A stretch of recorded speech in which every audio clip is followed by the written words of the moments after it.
शुक्लाम्बरधरं विष्णुं शशिवर्णं चतुर्भुजं प्रसन्नवदनं ध्यायेत् सर्वविघ्नोपशान्तये। व्यासं वसिष्ठनप्तारं शक्तेः पौत्रमकल्मषं पराशरात्मजं वन्दे शुकतातं तपोनिधिम्। व्यासाय विष्णुरूपाय व्यासरूपाय विष्णवे नमो वै ब्रह्मनिधये वासिष्ठाय नमो नमः। अविकाराय शुद्धाय नित्याय परमात्मने सदैकरूपरूपाय विष्णवे सर्वजिष्णवे यस्य स्मरणमात्रेण जन्म संसारबन्धनात् विमुच्यते। नमस्तस्मै विष्णवे प्रभविष्णवे। ॐ नमो विष्णवे प्रभविष्णवे। श्रीवैशम्पायन उवाच श्रुत्वा धर्मानशेषेण पावनानि च सर्वशः युधिष्ठिरः शान्तनवं पुनरेवाभ्यभाषत। युधिष्ठिर उवाच किमेकं दैवतं लोके किं वाप्येकं परायणम् स्तुवन्तः कङ्कमर्चन्तः प्राप्नुयुर्मानवा शुभम्। को धर्मः सर्वधर्माणां भवतः परमो मतः किं जपन्मुच्यते जन्तुर्जन्म संसारबन्धनात्। श्रीभीष्म उवाच जगत्प्रभुं देवदेवमनन्तं पुरुषोत्तमं स्तुवन्नाम सहस्रेण पुरुषः सततोत्थितः तमेव चार्चयन् नित्यं भक्त्या पुरुषमव्ययम् ध्यायन् स्तुवन् नमस्यं च यजमानस्तमेव च अनादिनिधनं विष्णुं सर्वलोकमहेश्वरम् लोकाध्यक्षं स्तुवन् नित्यं सर्वदुःखातिगो भवेत्। ब्रह्मण्यं सर्वधर्मज्ञं लोकानां कीर्तिवर्धनम् लोकनाथं महद्भूतं सर्वभूतभवोद्भवम् एष मे सर्वधर्माणां धर्मोऽधिकतमो मतः यद्भक्त्या पुण्डरीकाक्षं स्तवैरच्चेन्नरः सदा परमं यो महत्तेजः परमं यो महत्तपः परमं यो महद्ब्रह्म परमं यः परायणम् पवित्राणां पवित्रं यो मङ्गलानां च मङ्गलम् दैवतं देवतानां च भूतानां यो व्ययः यतः सर्वाणि भूतानि भवन्त्यादियुगागमे यस्मिंश्च प्रलयं यान्ति पुनरेव युगक्षये तस्य लोकप्रधानस्य जगन्नाथस्य भूपते विष्णोर्नाम सहस्रं मे शृणु पापभयापहम् यानि नामानि गौणानि विख्यातानि महात्मनः ऋषिभिः परिगीतानि तानि वक्ष्यामि भूतये। ऋषिर्नाम्नां सहस्रस्य वेदव्यासो महामुनिः छन्दोऽनुष्टुप् तथा देवो भगवान् देवकीसुतः अमृतांशुद्भवो बीजं शक्तिर्देवकी नन्दनः त्रिसामा हृदयं तस्य शान्त्यर्थे विनियुज्यते विष्णुं जिष्णुं महाविष्णुं प्रभविष्णुं महेश्वरम् अनेकरूपदैत्यान्तं नमामि पुरुषोत्तमम्। अस्य श्रीविष्णोर्दिव्यसहस्रनामस्तोत्रमहामन्त्रस्य श्रीवेदव्यासो भगवान् ऋषिः अनुष्टुप्-छन्दः श्रीमहाविष्णुः परमात्मा श्रीमन्नारायणो देवता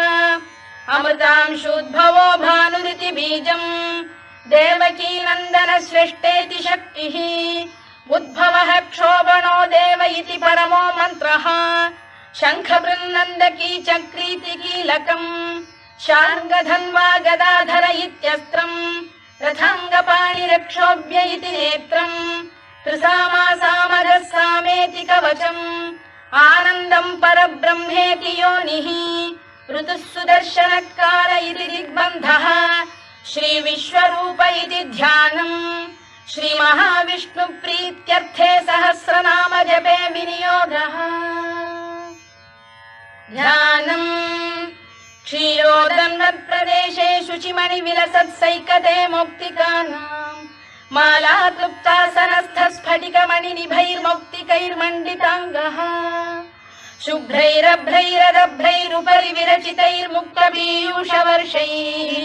आनन्दीन पुनीयादरिनलिन गदा शङ्खपाणिर्मुकुन्दः भूः पादौ यस्य नाभिर्वियलसुरनिलश्चन्द्रसूर्यौ च नेत्रे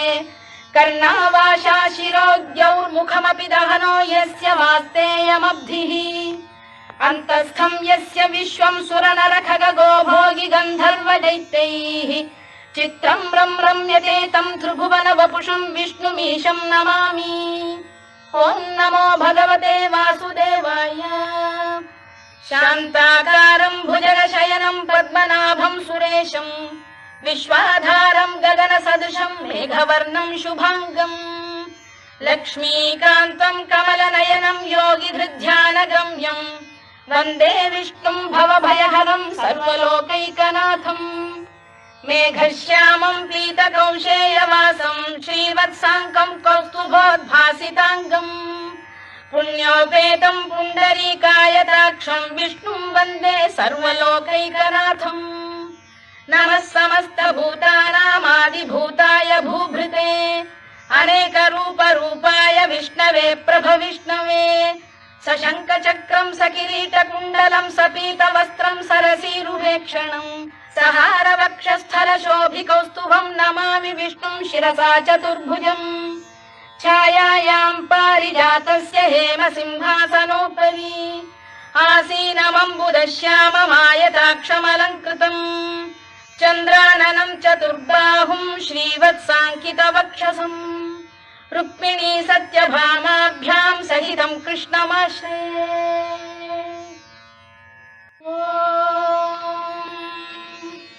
विश्वं विष्णुर्वषत्कारो भूतभव्य भवत्प्रभुः भूतभृद्भावो भूतात्मा भूतभावनः भूतात्मा परमात्मा च मुक्तानां परमागतिः अव्ययः पुरुषः साक्षी क्षेत्रज्ञोऽक्षर एव च योगो योगविदां नेता प्रधानपुरुषेश्वरः नारसिंहवपुः श्रीमान् केशवः पुरुषोत्तमः सर्वशर्व शिवस्थाणुर्भूतादिर्निधिरव्ययः सम्भवो भावनो भर्ता प्रभवः प्रभुरीश्वरः स्वयंभूः शम्भुरादित्यः पुष्कराक्षो महास्वनः अनादिनिधनो धाता विधाता धातुरुत्तमः अप्रमेयो ऋषिकेश पद्मनाभो मरप्रभुः विश्वकर्मा मनुस्पष्टा स्थविष्ठस्थविरो ध्रुवः अग्राह्यः शाश्वतः कृष्णो लोहिताक्षप्रदर्दनः प्रभूतस्त्रिककुब्धाम पवित्रं मङ्गलं परम् ईशान प्राणद प्राणो ज्येष्ठः श्रेष्ठः प्रजापतिः हिरण्यगर्भो भूगर्भो माधवो मधुसूदनः ईश्वरो विक्रमी धन्वी मेधावी विक्रमक्रमः अनुत्तमो दुराधर्षः कृतज्ञः कृतिरात्मवान् सुरेशः शरणं शर्म विश्वरेताः प्रजाभवः अधः संवत्सरो व्याल प्रत्ययः सर्वदर्शनः अजः सर्वेश्वरः सिद्धः सिद्धिः सर्वादिरच्युतः वृषाकपिरमेयात्मा सर्वयोगविनिसृतः वसुर्वसुमनः सत्यः समात्मा संविदः समः अमोघः पुण्डरीकाक्षो वृषकर्मा वृषाकृतिः रुद्रो बहुशिरा बभ्रुर्विश्वयोनिश्रुतिश्रवाः अमृतः शाश्वतस्थाणुर्वरारोहो महातपाः सर्वगः सर्वविद्भानुर्विश्वक्सेनो जनार्दनः वेदो वेदविदव्यङ्गो वेदाङ्गो वेदवित्कविः लोकाध्यक्षः सुराध्यक्षो धर्माध्यक्षः कृताकृतः चतुरात्मा चतुर्व्यूहश्चतुर्दंष्टश्चतुर्भुजः भ्राजिष्णुर्भोजनं भोक्ता सहिष्णुर्जगदादिजः अनघो विजयो जेता विश्वयोनिः पुनर्वसुः उपेन्द्रो वामनः प्रांशुरमोघः शुचिरूर्जितः अतीन्द्रः सङ्ग्रहः सर्गो धृतात्मा नियमो यमः वेद्यो वैद्यः सदा योगी वीरः माधवो मधुः अतीन्द्रियो महामायो महोत्साहो महाबलः महाबुद्धिर्महावीर्यो महाशक्तिर्महाद्युतिः अनिर्देश्य वपुः श्रीमान् अमे आत्मा महाधृधृत् महेश्वासो महीभर्ता श्रीनिवासः सताङ्गतिः अनिरुद्धः सुरानन्दो गोविन्दो गोविदाम्पतिः मरीचिर्दमनो हंसः सुपर्णो भुजगोत्तमः हिरण्यनाभः सुतपाः पद्मनाभः प्रजापतिः अमृत्युः सर्वदृक्सिंहः सन्धाता सन्धिमान् स्थिरः अजो दुर्मर्षणः शास्ता विश्रुतात्मा सुरारिः गुरुर्गुरुतमो धाम सत्यः सत्यपराक्रमः निमिषो निमिषस्रग्वी वाचस्पतिरुदारधीः अग्रणीर्ग्रामणी श्रीमान् न्यायो नेता समीरणः सहस्रमूर्धा विश्वात्मा सहस्राक्षः सहस्रपात् आवर्तनो निवृत्तात्मा संवृतः सम्प्रमर्दनः अधः संवर्तको वह्निरनिलो धरणीधरः सुप्रसाद प्रसन्नात्मा विश्वधृक् विश्वभुग्विभुः सत्कर्ता सत्कृतः साधुर्जह्नुर्नारायणो नरः असंख्येयो प्रमेयात्मा विशिष्टः शिष्टकृच्छुचिः सिद्धार्थः सिद्धसङ्कल्पः सिद्धिदः सिद्धिसाधनः वृषाही वृषभो विष्णुर्वृषपर्वा वृषोदरः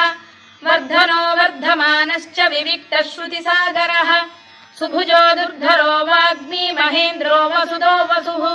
नैकरूपो बृहद्रूपः शिपिविष्टप्रकाशनः ओजस्तेजोद्युतिधरः प्रकाशात्मा प्रतापनः वृद्धस्पष्टाक्षरो मन्त्रश्चन्द्रांशुर्भास्करद्युतिः अमृतांशुद्धवो भानुः शशबिन्दुः सुरेश्वरः औषधम् जगतः सेतुः सत्यधर्मपराक्रमः भूतभव्यभवन्नाथः पवनः पावनो नरः कामः कामकृत्कान्तः कामः कामप्रदः प्रभुः युगादिकृद्युगावर्तो नैकमायो महाशनः अदृश्यो व्यक्तरूपश्च सहस्रजिदनन्तजित् इष्टो विशिष्टः शिष्टेष्टः शिखण्डी नघुषो वृषः क्रोधः क्रोधकृत्कर्ता विश्वबाहुर्महीधरः अच्युत प्रतिथ प्राण प्राणदो वासवानुजः अपां निधिरधिष्ठानमप्रमत्त प्रतिष्ठितः स्कन्द स्कन्दधरो धुर्यो वरदो वायुवाहनः वासुदेवो बृहद्भानुरादिदेवः पुरन्दरः अशोकस्तारणस्तारः शूरः शौरिर्जनेश्वरः अनुकूलः शतावर्तः पद्मी पद्मनिभेक्षणः पद्मनाभोरविन्दाक्षः पद्मगर्भः शरीरभृत् महर्धिर्वृद्धो वृद्धात्मा महाक्षो गरुडध्वजः अतुलः शरभो भीमः समयज्ञो हविर्हरिः सर्वलक्षणलक्षण्यो लक्ष्मीवान् समितिञ्जयः विक्षरो रोहितो मार्गो हेतुर्दामोदरः सः महीधरो महाभागो वेगवानमिताशनः उद्भवः क्षोभणो देवः श्रीगर्भः परमेश्वरः करणम् कारणम् कर्ता विकर्ता गहनो गुहः व्यवसायो व्यवस्थानः संस्थानस्थानदो ध्रुवः परद्धिः परमस्पष्टः तुष्टः पुष्टः शुभेक्षणः रामो विरामो विरतो मार्गो नेयोनयोनयः वीरः शक्तिमताम् श्रेष्ठो धर्मो धर्मविदुत्तमः वैकुण्ठः पुरुषः प्राणः प्राणदः प्रणवपृतुः हिरण्यगर्भः शत्रुघ्नो व्याप्तो वायुरधोक्षजः ऋतुः सुदर्शनकारः परमेष्ठी परिग्रहः उग्रः संवत्सरो दक्षो विश्रामो विश्वदक्षिणः विस्तारस्थावरस्थाणुः प्रमाणम् बीजमव्ययम् अर्थोऽनर्थो महाकोशो महाभोगो महाधनः अनिर्विण्णस्थविष्ठो भूर्धर्मयूपो महामखः नक्षत्रनेमिर्नक्षत्री क्षमः क्षामः समीहनः यज्ञयुज्यो महेज्यश्च क्रतुः सत्रम् सदाम् गतिः सर्वदर्शी विमुक्तात्मा सर्वज्ञो ज्ञानमुत्तमम् सुव्रतः सुमुखः सूक्ष्मः सुघोषः सुखदः सुहृद् मनोहरो जितक्रोधो वीरबाहुर्विदारणः स्वापनः स्ववशो व्यापी नैकात्मा नैककर्मकृत् वत्सरो वत्सलो वत्सी रत्नगर्भोधनेश्वरः धर्मकृद्धर्मी सदसक्षरमक्षरम् अविज्ञाता सहस्रांशुर्विधाता कृतलक्षणः गभस्तिनेमिः सत्तस्तः सिंहो भूतमहेश्वरः आदिदेवो महादेवो देवेशो देवभृद्गुरुः उत्तरो गोपतिर्गोप्ता ज्ञानगम्यः पुरातनः शरीरभूतभृद्भोक्ता कपीन्द्रो भूरि दक्षिणः सोमपोऽमृतपः सोमः पुरुजित् पुरुषत्तमः विनयो जयः सत्यसन्धो दाशार्हः सात्वताम् पतिः जीवो विनयिता साक्षी मुकुन्दो मितविक्रमः अम्भो निधिरनन्तात्मा महोदधिशयोऽन्तकः अजो महार्घः स्वाभाव्यो जितामित्रप्रमोदनः आनन्दो नन्दनो नन्दः सत्यधर्मा त्रिविक्रमः महर्षि कपिलाचार्यः कृतज्ञो मेदिनीपतिः त्रिपदस्त्रिदशाध्यक्षो महाशृङ्गकृतान्तकृत् महावराहो गोविन्दः सुषेणः कनकाङ्गनी गुह्यो गभीरो गहनो गुप्तश्चक्रगदाधरः मेधास्वाङ्गो जितकृष्णो दृढः सङ्कर्षणोच्युतः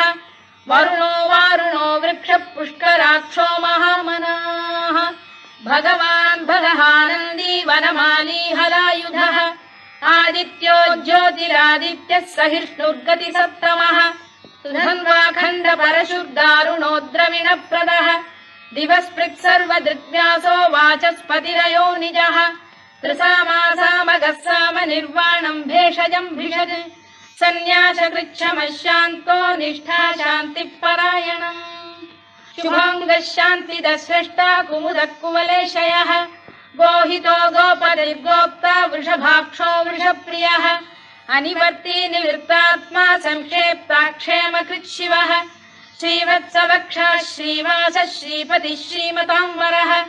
श्रीधः श्रीशः श्रीनिवासः श्रीनिधिः श्रीविभावनः श्रीधर श्रीकर श्रेयः श्रीमान् लोकत्रयाश्रयः स्वक्षः स्वङ्गः शतानन्दो नन्दिर्ज्योतिर्गणेश्वरः विजितात्मा विधेयात्मा सत्कीर्तिश्चिन्न संशयः उदीर्णः सर्वतश्चक्षुरनीशः शाश्वतस्थिरः भूषयो भूषणो भूतिर्विशोकः शोकनाशनः अर्चिष्मानर्चितः कुम्भो विशुद्धात्मा विशोधनः अनिरुद्धो प्रतिरथः प्रद्युम्नो मितविक्रमः कालनेमिनिः वीरः शौरिः शूरजनेश्वरः त्रिलोकात्मा त्रिलोकेशः केशवः केशिहा हरिः कामदेवः कामपालः कामी कान्तकृतागमः अनिर्देश्य वपुर्विष्णुर्वीरोऽनन्तो धनञ्जयः ब्रह्मण्यो ब्रह्मकृद्ब्रह्मा ब्रह्म ब्रह्मविवर्धनः ब्रह्मविब्राह्मणो ब्रह्मी ब्रह्मज्ञो ब्राह्मणप्रियः महाकमो महाकर्मा महातेजा महोरगः महाक्रतुर्महायज्वा महायज्ञो महाहविः स्तव्यस्तव प्रियस्तोत्रम् स्तुतिस्तोतारणप्रियः पूर्णः पूरयिता पुण्यः पुण्यकीर्तिरनामयः मनोजवस्तीर्थकरो वसुरेता वसुप्रदः वसुप्रदो वासुदेवो वसुर्वसुमनाहविः सद्गतिः सत्कृतिः सत्ता सद्भूतिः सत्परायणः शूरसेनो यदुश्रेष्ठः सन्निवासः सुयामुनः भूतावासो वासुदेवः सर्वासु निलयो नलः दर्पः दर्पदो दृप्तो दुर्धरोऽथा पराजितः विश्वमूर्तिर्महामूर्तिर्दीप्तमूर्तिरमूर्तिमान्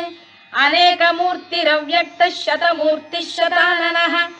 एकोनैकः स वक्र किं यत्तत्पदमनुत्तमम् लोकबन्धुर्लोकनाथो माधवो भक्तवत्सलः सुवर्णवर्णो हेमाङ्गो वराङ्गश्चन्दनाङ्गदी वीरः विषमः शून्यो घृता क्षीरचरश्चरः अमानी मानदो मान्यो लोकस्वामी त्रिलोकभृत् सुमेधा मेधजो धन्यः सत्यमेधाधराधरः तेजो वृषोद्युतिधरः सर्वशत्रभृताम्बरः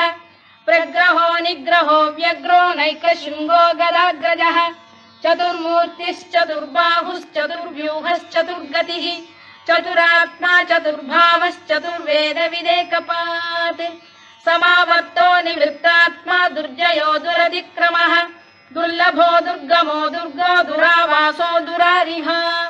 शुभाङ्गो लोकसारङ्गः स्तुतन्तु वर्धनः इन्द्रकर्मा महाकर्मा कृतकर्मा कृतागमः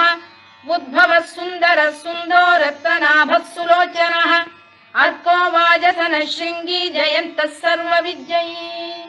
सुवर्णबिन्दुरक्षोभ्यः सर्ववागीश्वरेश्वरः महाह्रदो महागर्तो महाभूतो महानिधिः कुमुदः कुन्दरः कुन्दः पर्जन्यः पावनो निलः अमृताशोऽमृतवपुः सर्वज्ञः सर्वतोमुखः सुलभः सुव्रतः सिद्धः शत्रुजिच्छत्रुतापनः न्यग्रोधोदुम्बरोश्चतश्चाणूरान्ध्रैषूदनः सहस्रार्चिः सप्तजिह्वः सप्तैधा सप्तवाहनः अमूर्तिरनघोचिन्त्यो भयकृद्भयनाशनः अणुबृहत्कृशस्थूलो गुणभृन्निर्गुणो महान् अधृतस्वभृतस्वास्य प्राग्वंशो वंशवर्धनः धारभृत्कथितो योगी योगीशः सर्वकामदः आश्रमश्रमणः क्षामः सुपर्णो वायुवाहनः धनुर्धरो धनुर्वेदो दण्डो दमयिता दमः अपराजितः सर्वसहो नियन्ता नियमो यमः सत्त्ववान् सात्विकः सत्यः सत्यधर्मपरायणः अभिप्रायप्रियार्होरः प्रियकृत्प्रीतिवर्धनः विहाय सगतिर्ज्योतिः सुरुचिर्पुतभुग्विभुः रविर्विरोचनः सूर्यः सविता रविलोचनः अनन्तो हुतभुग्भोक्ता सुखदो नैकजोऽग्रजः अनिर्विण्णः सदामर्षी लोकाधिष्ठानमद्भुतः सनातनतमः कपिलः कपिरव्ययः स्वस्तिदः स्वस्तिकृत् स्वस्तिः स्वस्ति भुक् स्वस्ति दक्षिणः आरौद्रः कुण्डली चक्री विक्रम्यूर्जितशासनः शब्दातिगः शब्दसः शिशिरः शर्वरीकरः अक्रूरपेशलो दक्षो दक्षिणः क्षमिणाम्बरः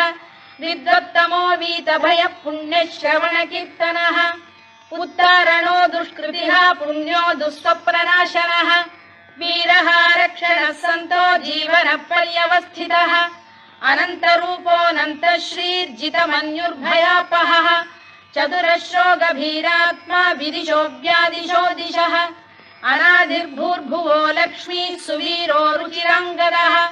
जननो जनजन्मादिर्भीमो भीमपराक्रमः आधारनिलयो धाता पुष्पहास प्रजागरः ऊर्ध्वरः सत्पथाचार प्राणरः प्रणवप्रणः प्रमाणं प्राणनिलय प्राणभृत् प्राणजीवनः तत्त्वं तत्त्वविदेकात्मा जन्म मृत्युजरातिगः भूर्भुवः स्वस्तरुस्तारः सविता प्रपितामहः यज्ञो यज्ञपतिर्यज्वा यज्ञाङ्गो यज्ञवाहनः यज्ञभृद्यज्ञकृद्यज्ञी यज्ञभुग्यज्ञसाधनः यज्ञान्तकृद्यज्ञदुह्यमन्नमन्नाद एव च आत्मयोनिः स्वयं जातो वैखानः सामगायनः देवकीनन्दनः स्रष्टा क्षितीशः पापनाशनः शङ्खबृन्नन्दकी चक्री शार्ङ्गधन्वा गदाधरः तथाङ्गपाणिरक्षोभ्यः सर्वप्रहरणायुधः सर्वप्रहरणायुध ॐ नम इति वनमाली गरीशाङ्गी शङ्खी चक्री च नन्दकी श्रीमान्नारायणो विष्णुर्वासुदेवोऽभिरक्षतु वनमाली गरीशाङ्गी शङ्खी चक्री च नन्दकी श्रीमान्नारायणो विष्णुर्वासुदेवोऽभिरक्षतु वनमाली गरीशाङ्गी शङ्खी चक्री च नन्दकी श्रीमान्नारायणो विष्णुर्वासुदेवोऽभिरक्षतु इतीदं कीर्तनीयस्य केशवस्य महात्मनः नाम्नां सहस्रं दिव्यानामशेषेण प्रकीर्तितम् य इदं शृणुयात् नित्यं यश्चापि परिकीर्तयेत् नाशुभं प्राप्नुयात् किञ्चित् सोमुत्रेह च मानवः वेदान्तको ब्राह्मणः स्यात् क्षत्रियो विजयी भवेत् वैश्यो धनसमृद्धः स्यात् शूद्रः सुखमवाप्नुयात् धर्मार्थी प्राप्नुयात् धर्ममर्थार्थी चार्थमाप्नुयात् कामानवाप्नुयात् कामी प्रजार्थी चाप्नुयात् प्रजाम् भक्तिमान् यः सदोत्थाय शुचिस्तद्गतमानसः सहस्रं वासुदेवस्य नाम्नामेतत्र कीर्तयेत् यशः प्राप्नोति विपुलं याति प्राधान्यमेव च अचलां श्रियमाप्नोति श्रेयः प्राप्नोत्यनुत्तमम् न भयं क्वचिदाप्नोति वीर्यं तेजश्च विन्दति भवत्य रोगोद्युतिमान् बलरूपगुणान्वितः रोगार्तो मुच्यते रोगात् बद्धो मुच्येत बन्धनात् भयान्मुच्येत भीतस्तु मुच्येतापन्न आपदः दुर्गाण्यतितरत्याशु पुरुषः पुरुषोत्तमम् सुवन्नाम सहस्रेण नित्यं भक्तिसमन्वितः वासुदेवाश्रयो मर्त्यो वासुदेवपरायणः सर्वपापविशुद्धात्मा याति ब्रह्म सनातनम् न वासुदेव भक्तानाम् अशुभम् विद्यते क्वचित् जन्म मृत्युजरा व्याधि भयम् नैवोपजायते इमं स्तवमधीयानः श्रद्धा भक्ति समन्वितः युज्येतात्मसुखक्षान्ति श्रीधृति स्मृति कीर्तिभिः न क्रोधो न च मात्सर्यम् न लोभो न शुभामतिः भवन्ति कृतपुण्यानाम् भक्तानाम् पुरुषोत्तमे द्यौः स चन्द्रार्कनक्षत्राखम् दिशो भूर्महो दधिः वासुदेवस्य वीर्येण विधृतानि महात्मनः ससुरासुरगन्धर्वम् स यक्षोरगराक्षसम् जगत्वशे वर्ततेदम् कृष्णस्य सचराचरम् इन्द्रियाणि मनो बुद्धिः सत्त्वम् तेजो बलम् धृतिः वासुदेवात्मकान्याहुः क्षेत्रम् क्षेत्रज्ञ एव च सर्वागमानामाचार प्रथमम् परिकल्पते आचार प्रभवो धर्मो धर्मस्य प्रभुरच्युतः ऋषयः पितरो देवा महाभूतानि धातवः जङ्गमा जङ्गमम् चेदम् जगन्नारायणोद्भवम् योगो ज्ञानम् तथा साङ्ख्यम् विद्या शिल्पादिकर्म च वेदाः शास्त्राणि विज्ञानमेतत् सर्वम् जनार्दनात्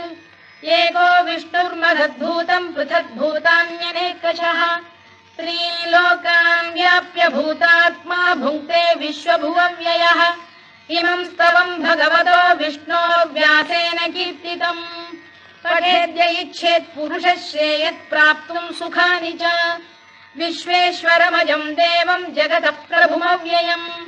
भजन्ति ये पुष्कराक्षम् न ते यान्ति पराभवम् न ते यान्ति पराभवम् ओन्नम इति अर्जुनोवाच पद्मपत्र विशालाक्ष पद्मनाभ सुरोत्तमा भक्तानामनुरक्तानाम् त्राता भव जनार्दन श्रीभगवानुवाच यो माम् नाम सहस्रेण स्तोतुमिच्छति पाण्डव